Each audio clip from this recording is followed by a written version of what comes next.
Hey everyone, Ethan Ainsworth here.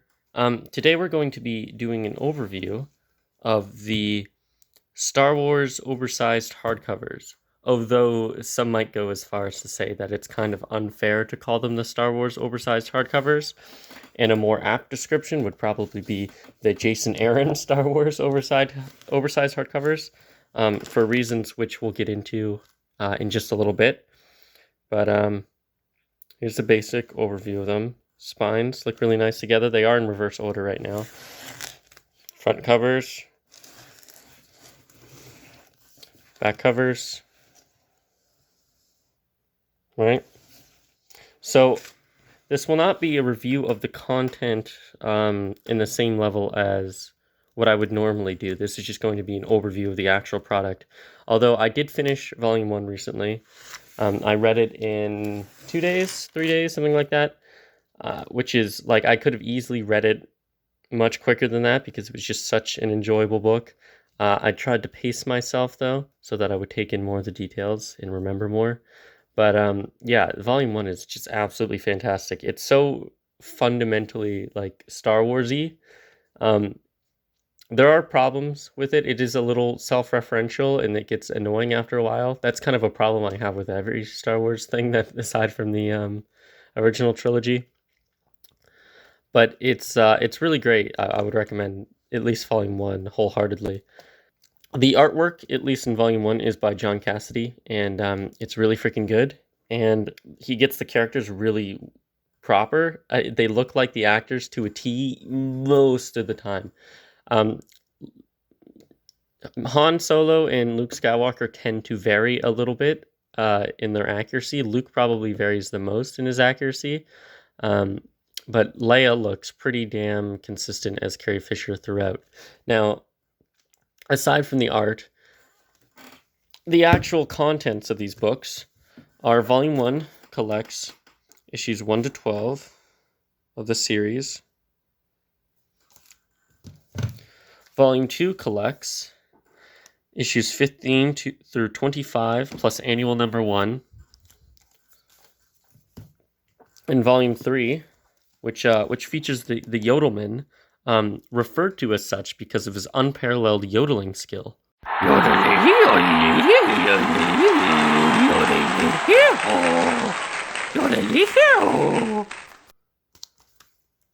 This volume collects issues 26 through 30 and 33 through 37, as well as annuals number 2 and 3. I don't know why 31 and 32 aren't collected. I assume they were non-essential issues. They were like backups or something like that. I really don't know. Filler issues, something like that. Or they weren't done by Jason Aaron. Now, what I alluded to earlier about these being more Jason Aaron collections than a collection of the Marvel Star Wars run. It's the same material collected here as in the Omnibus. It's just it's a cheaper way to get them, honestly, and it's a more easily digestible format. You want to buy them one at a time and read them over a larger period of time. And they're much easier to take around. You could take this onto a bus or out with you, whereas an omnibus, it's a lot more cumbersome and difficult to manipulate. Now, I've done a video on how to treat omnibuses properly, but this is not that. The binding is really good overall, I would say. There's no gutter loss at all.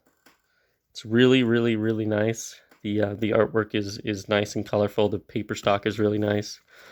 High quality. It seems to me, I haven't had any problems with the paper stock thus far. And the binding leaves no gutter loss, like I said. Really gets to appreciate the size and the quality of the artwork. One thing I will say, however, is the first 3 or 4 folds in Volume 2, you can see, are very loosely bound.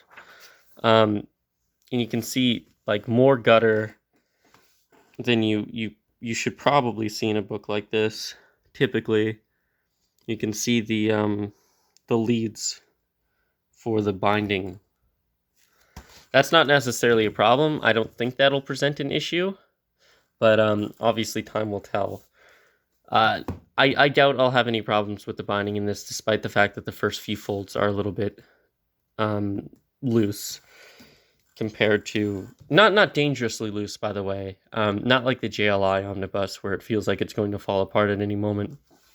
Another thing is about the print thing, though, is that, let's push it up properly. The sleeve on volume 1, I don't know if this is consistent with all of them or not. You can see the sleeve on volume 1 is noticeably smaller than the actual book, which is something that irritates me. And The Light of the Jedi, which is not a good book, but The Light of the Jedi had the same problem, where the jacket was actually much smaller than the actual book. This is not true for volume 2 in the same way. You can see there's an ever so slight difference if I angle it the right way, but it's negligible at best. In volume 3, you can see again, is it's pretty insignificant difference there. Now, I would not necessarily recommend buying these from Amazon directly. I would recommend getting them from in-stock trades or from an independent seller. Volumes 1 and Volume 2 I got from an independent seller, and the packing was fine. But Volume 3 I got from Amazon directly, and it was basically in free fall the whole time, as far as I can tell. The corner is ever so slightly dinged. You really have to be paying attention to notice, but the corner is ever so slightly dinged upon arrival. If I could focus there. There we are.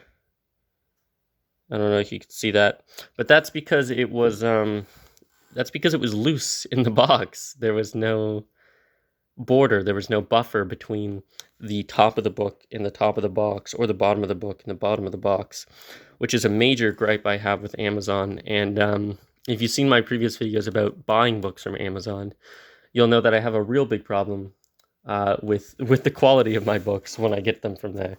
I've had to replace books from Amazon no fewer than twice, where the book I got was just so low quality in terms of like shipping that it was basically destroyed when it got here.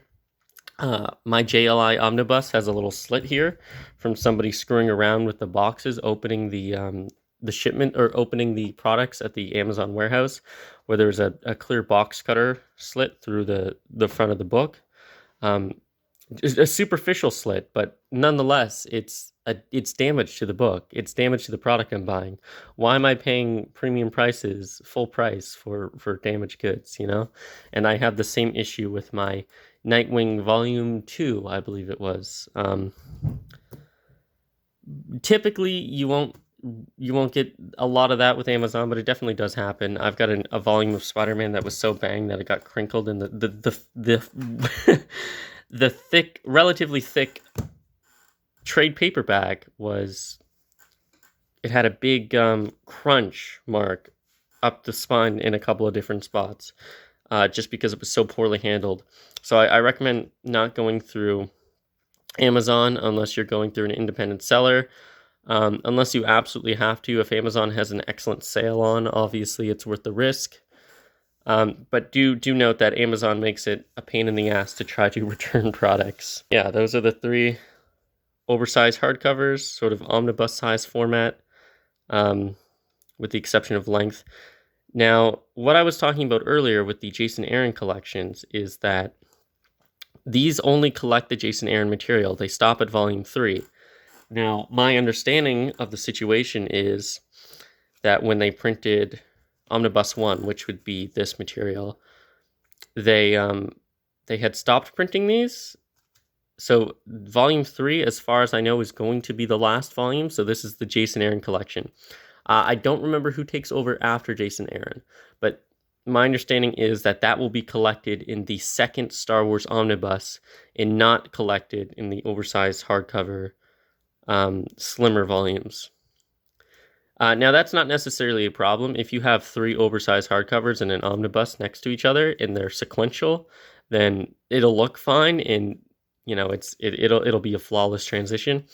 But personally, for a series like this, I usually prefer to read it in standard oversized hardcover over omnibus if it's cheaper, simply because an omnibus is difficult to carry around and deal with. I have to I have to go out of my way to read an omnibus comfortably, whereas an oversized hardcover you can do whatever you want with it. And it's not super heavy. Anyway, that has been the video. That has been the overview. You guys seem to really like these. That's why I'm doing this. I typically wouldn't do an oversized hardcover overview, but the last two I did exceptionally well and got a lot of response. So obviously you tend to like them, and as such, I will continue to do them if this one does well. So with that, I bid you adieu. Thank you so much for watching. Thank you for your time. Like and comment if you so wish, because the interaction with other comic fans is sort of the idea of social media. At least that's tends to be how I use it.